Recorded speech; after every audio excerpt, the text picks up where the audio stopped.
İlqar Gülablı, Qara Xəncər. Bəs siz nə yaxşı bura gəlmisiniz? Mən gördüm, İranla dolana bilmirəm. Bakıda yaşayan bir kommunist qohumum var idi. Onun köməyi ilə sizin məmləkətə gəldim. Mənə bu işi də o tapdı. Başa düşürəm, sizin ölkədə azlıq və kasıbçılıqdır. Onlar xeyli söhbət etdikdən sonra dərs başladı. Şahnaz dərsə getdi. Bu söhbətdən sonra onlar artıq dost olmuşdular. Hər gün uzun söhbətlər edirdilər. Bəzən olurdu Firudun məktəbdə olmurdu. Onda Şahnaz çox pis olur, özünü narahat hiss edirdi. Şahnaz Firudunu görəndə elə bil dünyalar onun olurdu. Şahnaz Firudunu görməkdən, onunla söhbət etməkdən və onunla birlikdə olmaqdan zövq alırdı. Sanki o dünyada ona görə yaşayırdı. Firudunsuz həyat Şahnaz üçün işgəncə və zülm idi. Günlərin bir günü Firudun Şahnazın yanına gəlib sevinə-sevinə dedi: "Şahnaz xanım, sizə bir müjdəm var." "Xeyr ola, nə müjdə?" "Mən ali məktəbə hazırlaşıram." "Nə yaxşı. Kommunist bir qohumum var idi. O mənə təklif etdi ki, instituta hazırlaşım. Dedi ki, gələn il səni instituta qoyacam. Çox gözəl. Mən də sizə kömək edərəm. Mənim yaxşı qohumlarım var." "Təşəkkürlər. Nə üzrə oxumaq istəyirsiniz?" "Qohumum deyir ki, ali partiya məktəbinə get. Amma mən sadə müəllim olub kəndimizdə dərs demək istəyirəm. Mən səni hazırlaşdıraram. Sizə zəhmət olmaz?" "Yox, olmaz. İndidən belə sizin müəlliminiz mənəm." Dərsdən sonra onlar kitab mağazasına gedib Firudun üçün lazım olan kitablar aldılar. O gündən sonra onlar hər gün görüşür, Firudunun qaldığı yataqxanaya gedirdilər. Şahnaz Firuduna dərs keçirdi. Günlərin birində onlar yenə görüşmüşdülər. Firudunun yataqxanasına gedirdilər. Yolda Firudun Şahnaza və özünə dondurma aldı. Onlar dondurma yeyə və söhbət edə yol gedirdilər. Şahnaz soruşdu: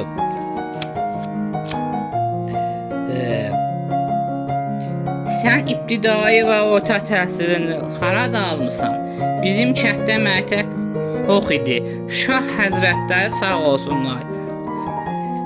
Əmr etdilər ki, kəndimizdə bir tövlə var, ora məktəb olsun və ora savadlı müəllimlər göndərdi.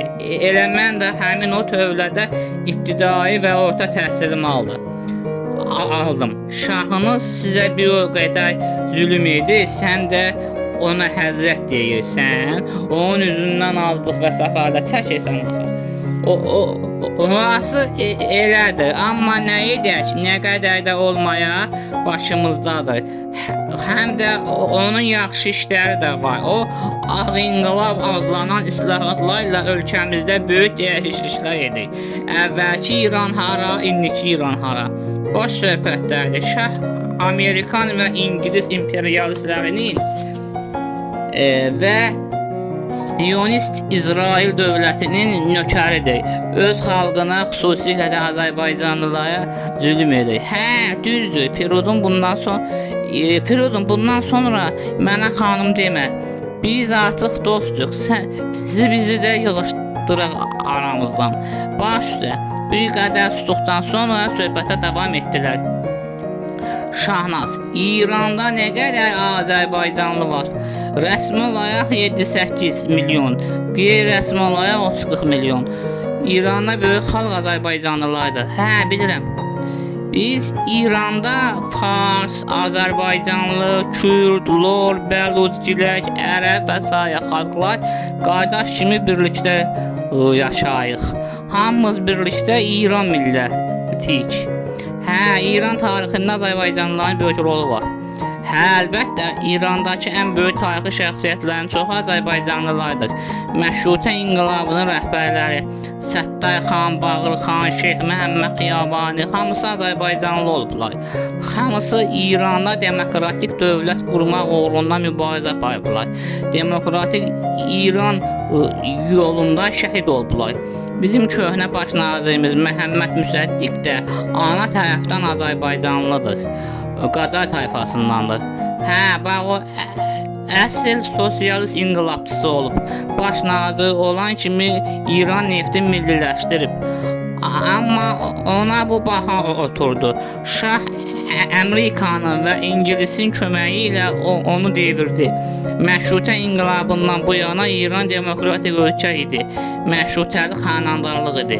Bu çevrilişdən sonra İranda demokratiya zəiflədi və şahın hakimiyyəti gücləndi. İndi sadəcə kağız üzərində İran demokratik krallıqdır. Həqiqətdə isə şah diktatordur. Müsəddiqin özünü də ev tustağı etdilər. O ömür boyu ev tustağı oldu. Amma yenə də 53-cü ildə Müsəddiq İran neftini milliləşdirdi. Nə Amerika, nə İngiltərə, nə İsrail onun qarşısını ala bilmədi. O həyatını İran xalqı yoluna fəda etdi. Ondan söhbət edə yataqxanaya gəlib çatdılar.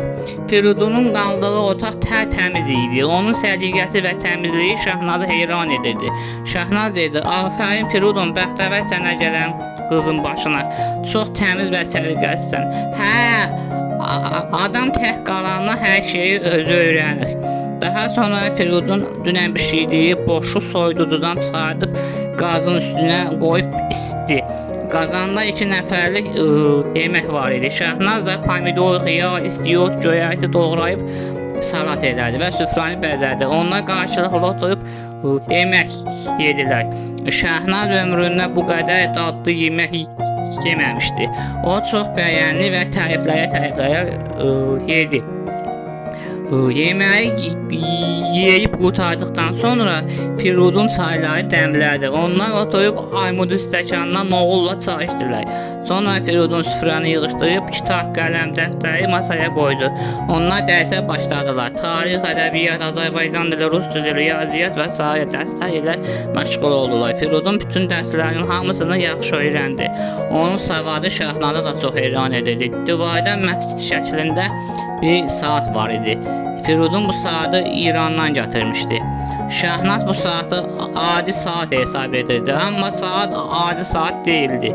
Namaz vaxtı azan səsi çalırdı. Elə bu vaxt azan çaldı. Firidun durub saatı susturdu. Sonra Şahnazdan icazə aldı.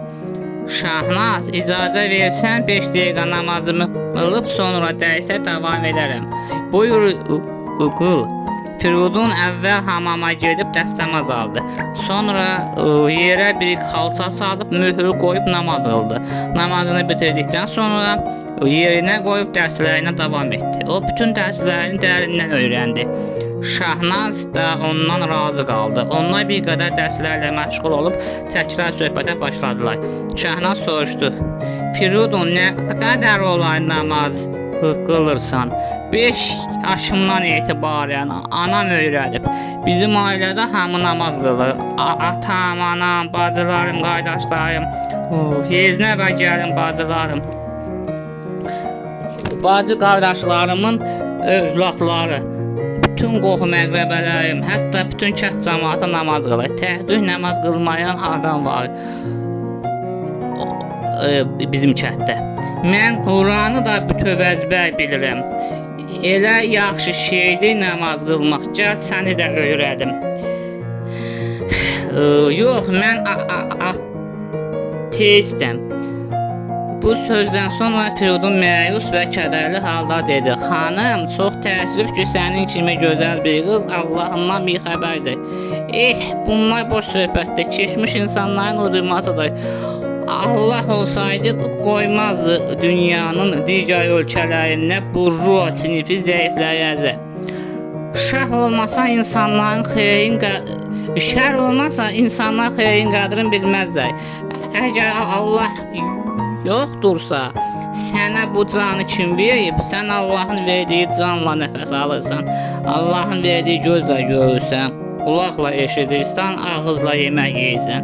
Bu cür gözəl dünyanı sənə göstərən, gözəl səsləri eşitdirən, gözəl nemətləri dadızdıran Allahın danırsan, səni yaşadan Allahı danırsan, Sənə bu gözəlliyi verən gözəl duyğular hissləri yaşadan gözəl Allah